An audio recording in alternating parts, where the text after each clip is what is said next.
எங்கடி உன் பொண்ணு? போலீஸ்னா பெரிய இவ்வளோவ? நான் யாரு, எனக்கு பின்னாடி யாரெல்லாம் இருக்காங்கன்னு தெரியுமா? யாருங்க நீங்க? நீங்க பாட்டுக்கு உள்ள வந்துட்டே இருக்கீங்க. என் பொண்ணு இன்னும் வீட்டுக்கு வரல. முதல்ல போங்க. முன்னாடி விளையாடுறீங்களா? ஸ்டேஷன்ல போய் கட்டாலும் அங்கேயும் இல்லைன்றாங்க, இங்க வந்து வீட்டுல கட்டாலும் நீயே இல்லைங்கிற. எங்கடி போனா அவ?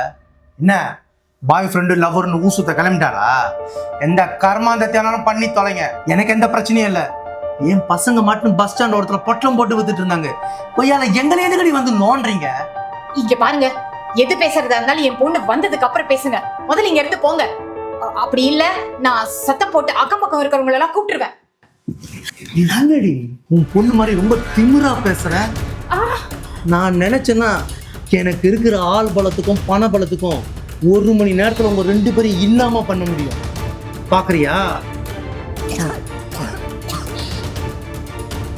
இங்க பாருமா, நான் இப்படி பேசுற கேரக்டரே இல்ல. நீங்க தான் என்ன பேச வைக்கிறீங்களே, நான் என்ன பண்றது? நீங்க தான் உங்க பொண்ணுக்கு நல்ல புத்திமதி எடுத்து சொல்லணும். நல்லது எது, கெட்டது எதுன்னு, யாருக்கிட்ட பிரச்சனை பண்ணணும் பண்ணக்கூடாதுன்னு.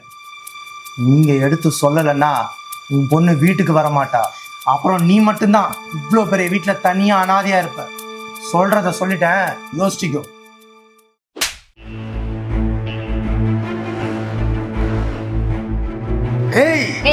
நிறுத்துடா. என்னடா நினைச்சிட்டு இருக்க? ஸ்டேஷன்ல வாழுங்க ஒட்டி வாங்கினது தெரியும் தானே? இருக்கப்போ எவ்வளவு தைரியம் இருந்தா போலீஸ்காரங்க வீட்டுக்கே வந்து உத்துமரை காட்டுவேன். மேல கை வச்சிட்டல, நான் யாருன்னு உனக்கு தெரியாது, எனக்கு பின்னாடி யாரெல்லாம் இருக்காங்கன்னு உனக்கு தெரியாது.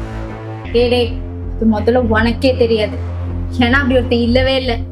சைபர் கிரைம்ல இருந்து இப்பதான் போலீஸ் ஸ்டேஷனுக்கு இன்ஃபர்மேஷன் வந்தது அப்படி யாருமே இல்லைன்னு. பையன் பண்ணிட்டு அந்த தப்புல இருந்து தப்பிக்கிறதுக்காக அரசியல்வாதிங்க பேரையும் கவர்மெண்ட் டிபார்ட்மெண்ட் ஆபீசர்ஸ் பேரையும் யூஸ் பண்ணிட்டு இருக்கு. அதுவும் அவங்களுக்கு தெரியாமே. சிங்கமா இல்ல? போய் காசுக்காக சின்ன பசங்க கிட்ட எல்லாம் போதை பொருளை பொட்டனை கிட்ட வித்து வாழ்றியே, வெக்கமா இல்ல? உனக்கும் 2 பசங்க இருக்காங்க தானே? அவங்கள போதைக்கு அடிமையாக்கி விடுவியா? அப்ப அடுத்தவங்க பிள்ளைனா எப்படி வேணாலும் போலாம் தானே? நீ எல்லாம் மனுஷ ஜென்மம் தானா? நீ மட்டும் மெயின் அக்யூஸ்ட்னு ஸ்டேஷன்ல இருக்க ஆளுங்க சொல்லட்டும், அவ்வளவுதான். எஃப்ஐஆர் போட்டு உன்னை ரோட்ல நான் இழுத்துட்டு போற மாதிரி இழுத்துட்டு போறேன். கிடிச்சிட போறேன்.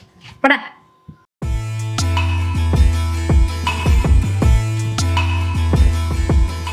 எதுக்குமா இந்த மாதிரி ஆளோட எல்லாம் பிரச்சனை பண்ற? மா, அவன் ஒரு வேஸ்ட் பீஸ்மா. இப்போ பசிக்குது, சாப்பாடு எடுத்து